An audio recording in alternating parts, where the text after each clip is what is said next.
So how do we get into this visionary state of mind?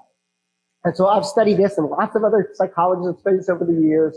And one of the ways we can do that is we can reflect on our values. When we reflect on our values, we see the big picture. It connects us to something larger. It gives us a sense of optimism, right? And a goal to go forward. I want to tell you about a study that I published a couple of years ago in the Proceedings of the National Academy of Sciences. I was very lucky to work with a postdoc who had gotten his PhD in Switzerland. He was at Columbia, and we were able to work with an employment agency in Switzerland. Now, raise your hand if you've ever been suddenly unemployed because of a layoff or being fired. That's true for me. It's one of the most difficult. I was humiliated. I was embarrassed. One of the most difficult experiences that we can go through as humans.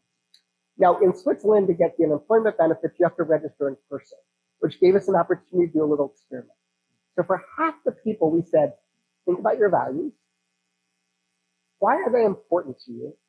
But also, how have you demonstrated those values recently in your own life? 2 months later, they were twice as likely to have found a job. The effect was so large, we had to end the experiment and give everybody the values intervention. So the first part of being visionary, right, is giving people that values-based, optimistic, big picture why. Now, the second thing you want to do to be visionary is you got to simplify it. And I call this the Inception rule after the movie Inception. He's trying to plant an idea in someone's brain during their sleep, during their dreaming. And he says, oh, you got to go deeper. And he's like, it's not how deep you go, it's how simple you go. So it grows naturally in the mind. So we have this big picture, optimistic, value-based why that we simplify. We also have to visualize it. And that's one of the things that I have the word blind visions up there because we don't make our visions come to life. So Drew Carton of Wharton did this wonderful study where he showed that simply changing language, like instead of saying make our customers satisfied, we say make our companies smile, our customers smile.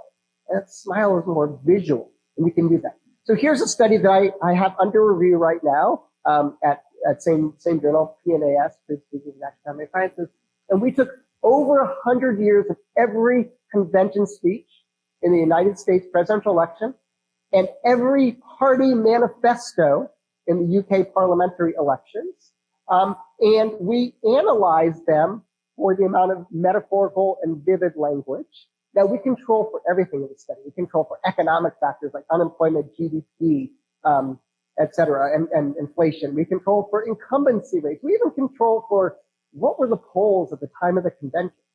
And we show is that the eventual winners used almost twice as much visual language and metaphors as the eventual losers. And one of my favorite examples of this was how George W. Bush ended his 2000 convention speech. Americans live on the sunrise side. And then the final thing you have to do to be visionary is you got to repeat, repeat, repeat. People, what does every song in the world have, or almost every song? A chorus. If every song in the world, regardless of language and culture, has the same element, it probably tells us something fundamental about the human mind. It wants that why repeated again and again and again. So this is how we are visionary.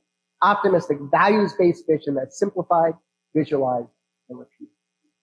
Now, if we had more time together, I would do a little exercise with you. I'd pair you up, and I'd one of you describe a passion to the other person. And you do this for about 2 minutes, and then I'd say, stop. And I'd say, while you were listening to the person tell you about their passion, what did you notice about them? And when I ask people this, it follows the same familiar pattern. They say their eyes lit up, big, sparkling eyes. They smile, big, beaming smile. They talk really quickly with a little higher pitch. They move their hands, became very animated, right? And they leaned in as if telling me a secret. And if I tell people, well, what happened to you? People start to say, my eyes lit up. I started to smile. I leaned in. And with a former doctoral student, Yanni Timowitz at Harvard, we did a study where we analyzed Dragon's Den, which is the Canadian version of Shark Tank. And we showed that when there was a 1 standard deviation increase in the expression of passion, it led to 40% more likely to be fun. Now, notice what I just showed you about passion. It's in our eyes, it's in our mouth, in our throat, it's in our hand, and it's in our body. Now think about if you tried to fake that, right? And say, okay, I got to make my eyes really big. Okay, now I got to smile. I got to move my hands. But when it's authentic,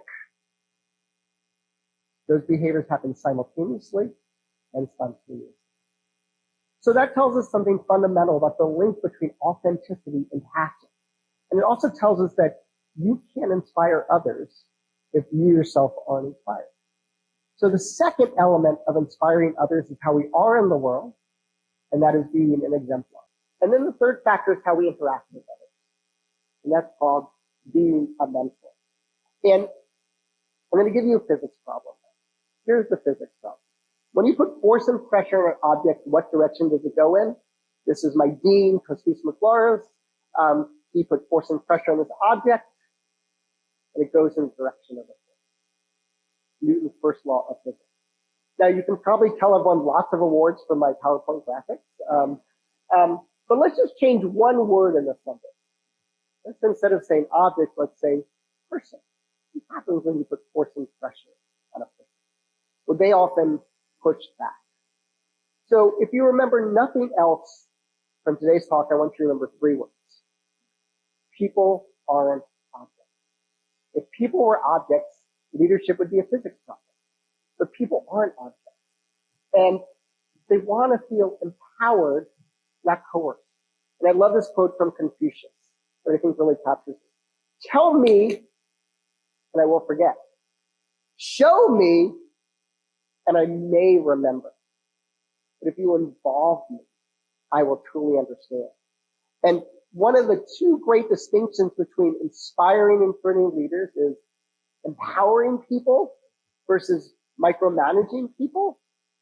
And it's sharing credit, elevating people, right? Versus stealing credit or diminishing